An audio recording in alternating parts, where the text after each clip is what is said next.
Good evening. Black Dignity. Operation Varsity Blues.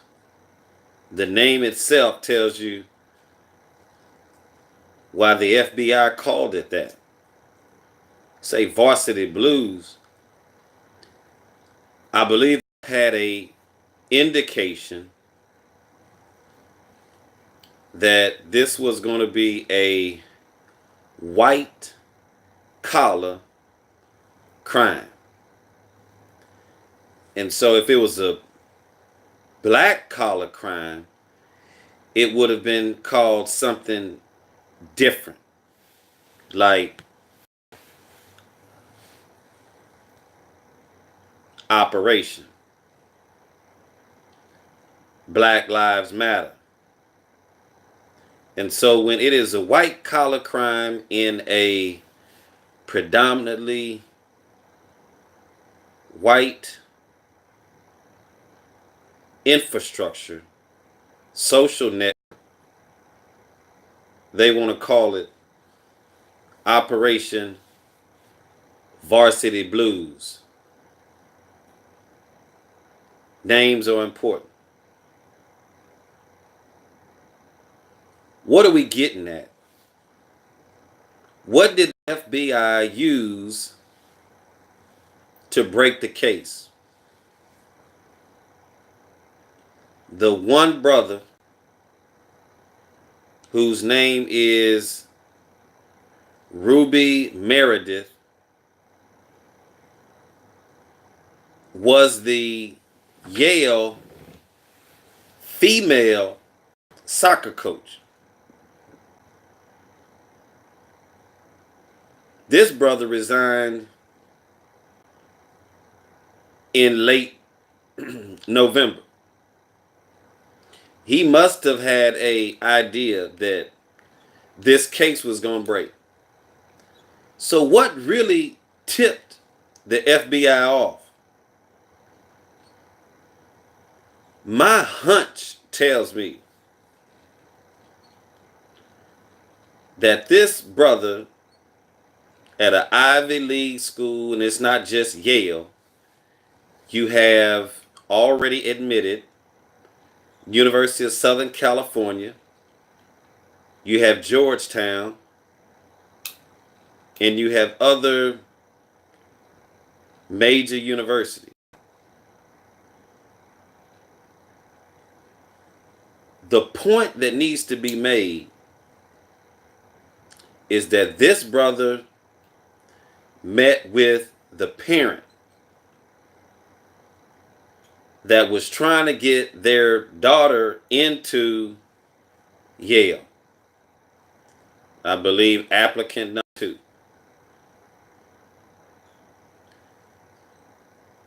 Coach Meredith met with the parent. They initially had a $2,000 initial payment, cashier's check or something like that, and then another $4,000 bank wire. And the brother was apparently paid, I mean, the facts are there, but was apparently paid 6 figures. And so this parent had a wire. So this goes all the way back to elementary school when many of the white students, after they've already called you the N word, want to go and tattletale on a system that they've already been doing.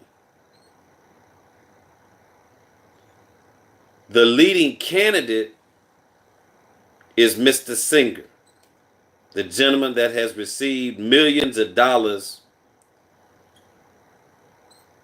to scam the system that is set up for hardworking,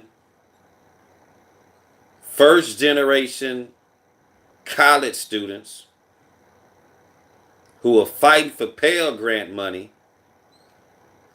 to be able to go and make a better life for not only themselves, but for their families that are at home waiting on them to graduate and finish, if they're a student athlete, finish with their athletic career many praying that they go to the next level and then bring that degree back to the community so that we can help move our generation forward.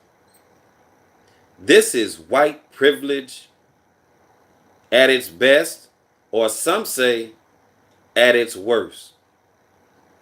I think this is the tip of the iceberg. That's why I call it Titanic. This system couldn't have just started as of today. Who do we have in this system? We have Hollywood. We have CEOs from the West Coast to the East Coast and in between. We have a banking system who cashed the check, asking little to no questions, because what? When white privilege is going to the bank, you better not ask a question. And so the system continues to allow for many of these white crime participants to buck the system. And so now the FBI is over this investigation, as they should be. And we want justice across the board. Just so happened that this brother, former coach Ruby Meredith, got caught up thinking what? He's a house Negro, thinking you can do the same thing that everybody else is doing. Brother, that is not the case. We put you in that position and we support you when you are following the rules, because you have prevented other minorities who have had an opportunity to go to Yale, play a little soccer, and get a degree. So we have to hold you accountable. So when we say supporting our people, supporting our family, supporting our community, that's what we mean. Not just going to Yale thinking that you are part of the establishment. Look around. Nobody in there looks like you when you go to many of those functions. And if you go to some of those functions, what is the conversation? The conversation is going to be about what? We are that 1%. We are the 5%. We're the 10%. We're better than all those other Negroes that's out in the fields who hadn't sacrificed for what we've done. And so when we say enough is enough, that is what we mean. When we tell our kids every day that you must study and follow the rules, that is what we mean. We have to make sure that we hold our black coaches, administrators, anyone that is in a position of power, to make sure they are following the rules. And when you break the rules, you are now part of the problem. We don't have a lot of gray area with what black people are forced and focused on right now. You're either part of the problem or you are part of the solution. If you're accepting money under the table, it goes against our ethics. And so I feel you owe all of Black America an apology. It is crucial that our leaders do what they're supposed to do and not go and act new in the Ivy League environment. So now you're out there by yourself looking for what? the support of Black Lives Matter. So we have to leave you out there. Some people we have to leave because you left the black community a long time ago. Show me the programs that you had set up to fund many of the black soccer students, student athletes in many of these programs down south of to the east or to the west up into Yale. That's one of the questions I want to know. Even if that question is in the positive, you've let the race down because we have other potential student athletes of color that may not ever get that opportunity to go to Yale and get a degree and come back to the black community to build something.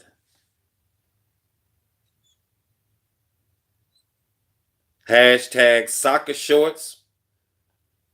Hashtag soccer shirt. Hashtag we got to make a change. And we have to do what the community needs to do in order to build our race one item, one agenda, one voice at a time. And so as I was reading, because we have to read, the headline in Bloomberg, the headline in USA Today,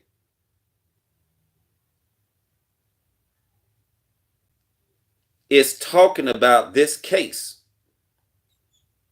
And out of all the people, initially when it came out, it was what? The two white women. And now U.S. News and World Report have the brother up there on the headline news, at least on the mobile version. So they're changing the image. The FBI said they broke the case based on the tipster where he didn't want to pay the brother the money. Now, had it been a white coach, it would be hard pressed to believe that this parent wouldn't have paid the money. I'm pretty sure he was thinking that he's going to get this brother in trouble. And that the system would have continued to be in place. So it was a tipster who told the truth about a brother doing what others were doing in this fraud, in this pay-to-play largest scandal for college admissions history to occur. That is where we are now. And we want justice across the board. We need to make sure we are vigilant and follow not only this case, but other cases. Many issues that people have started to cover in entertainment has to have the same due diligence when we look at uncovering and holding accountable white crimes, white collar crimes. They do not get a free pass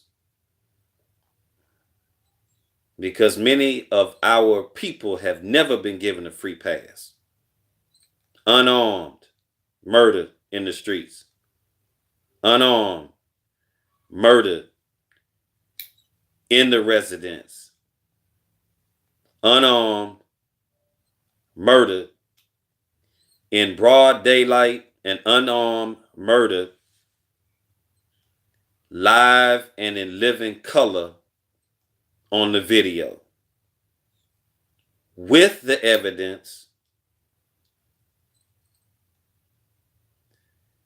Things in this game don't change.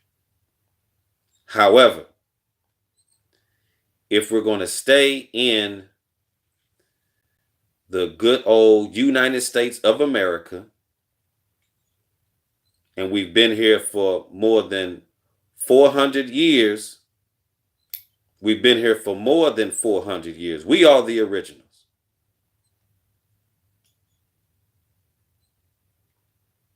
We are tied to the land. We're tied to the land all over the world because we are the original. And so with that being said,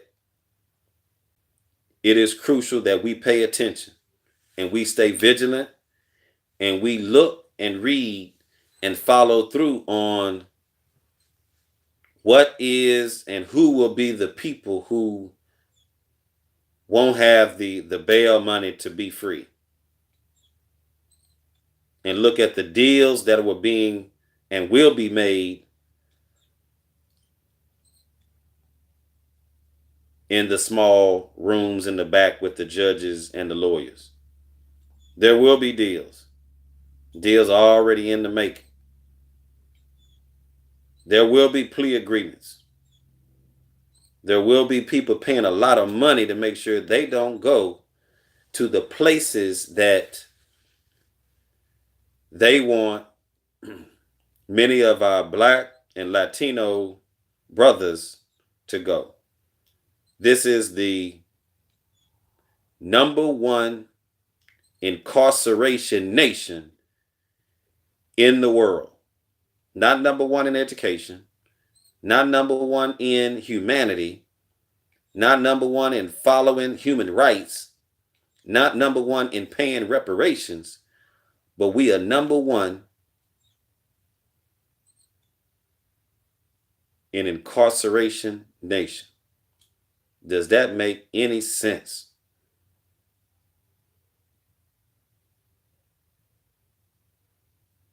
We have to remember about the times where we had to be in at a certain time, where someone had posted on Facebook about sundown time. Brothers and sisters, you heard about sundown times, because if you were not in the house by the time the sun went down, your life would potentially be compromised and eradicated. Now, that's just a formal way of saying what? Murder. Stop breathing. And so we must remember our environment. Racism is still existing today. And we have to fight for our rights the right way. We have to ask and demand for rights, equal rights, human rights, international human rights, and demand this, as opposed to demanding that LeBron be traded, as opposed to demanding that the coach be fired, as opposed to demanding whether the athletes stand or sit down. Look, at a point, we're going to have to look at what is our priority. What is our priority? So many people sacrifice when it's not a basketball game, when it's not a football game, when it's not track, and then they want to start being involved. We've been involved since the 60s, domestically and internationally. This is not our first rodeo. Excuse me from being down south, but look, unapologetic. Don't care where you at. Be on truth. Be with the facts. Be about your business, but we have to be positive and we have to educate ourselves and educate others in the right way. Right now, we have a lot of experts talking about a lot of things, and we have to stay with an understanding of appreciating diversity of opinions. Agree to disagree. We have to understand credibility. We have to understand what is our point and where are we going with the dialogue, with the rhetoric that has been going on for centuries and decades. Scholarship is part of our due diligence. Those that have been in the nation have stated of all our research, history is best qualified to reward our research. Let's make sure we keep history. Let's make sure we keep that understanding of where we've been and where we're going. Our history didn't start with the beginning or the end of slavery. The slavery still exists today throughout the world. Our history didn't begin or end with us coming to the slave trade. We were here before the slave trade. Some are still enslaved mentally.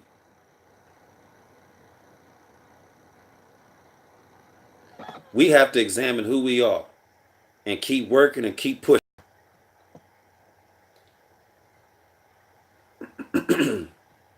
Enough is enough. Say it loud. Black dignity. Stay with me. We have to, if this doesn't do anything else, this is thinking out loud. I said it like my father would say it. Dr. Khalid Abdullah Tariq Mansour. The legacy continues. Hashtag facts. One love. Peace.